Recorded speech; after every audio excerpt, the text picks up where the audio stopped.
name's Dean Reese. I'm a science coordinator for San Joaquin County Office of Education, and I'm out here today with my daughter who's filming, and we took a bike ride to our local park, and we're out here with a project to track the sun.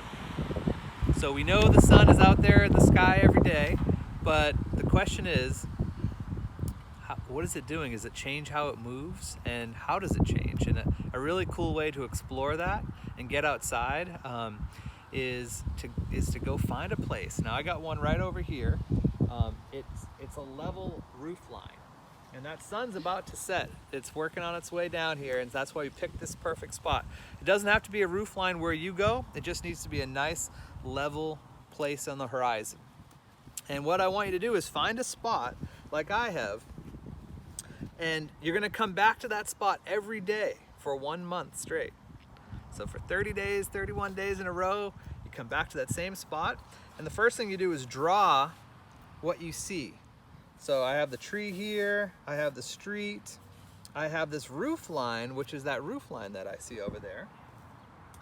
And what I'm gonna do on here is I'm gonna mark exactly where the sun sets. Now, I'm waiting for the sun to disappear on this line, on this horizon.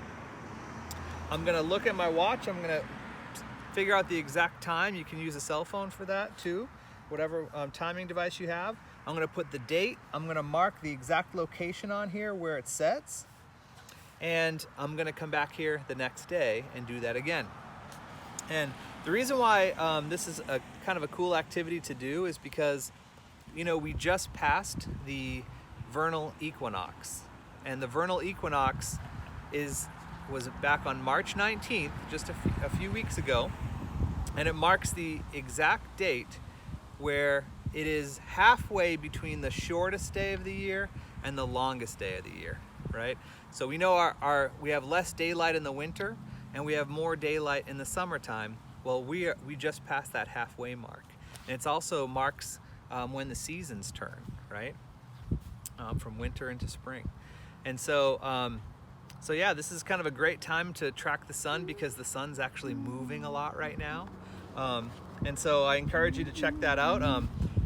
You know, thinking about the sun is we take it for granted, right? But if you think about it, our sun is just one of several 100 billion stars in the Milky Way galaxy. And you know, that's a lot of stars, right? But if you think about it, the Milky Way galaxy, space is bigger than that, right? Space is not just one galaxy. Space is filled with hundreds of billions of galaxies, each with their own hundreds of billions of stars inside them.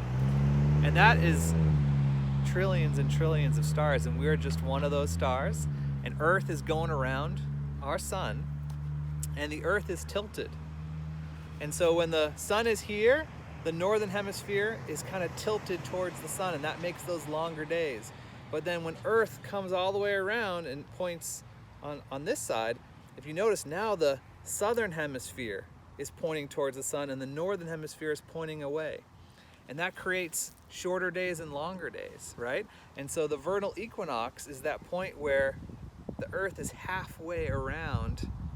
Right? This is the longest day, this is the halfway mark, the vernal equinox, and here's the shortest day. And so right now, we're gonna see a lot of change in the position of the setting sun. So I encourage you to get out there and you know, go on that adventure, find that perfect spot, draw yourself your map here, and track the sun, and make sure you put the date, the time, and mark that X exactly where it sets. And maybe find a friend to come out and do that with, or go out with your family. And have fun, and take it easy.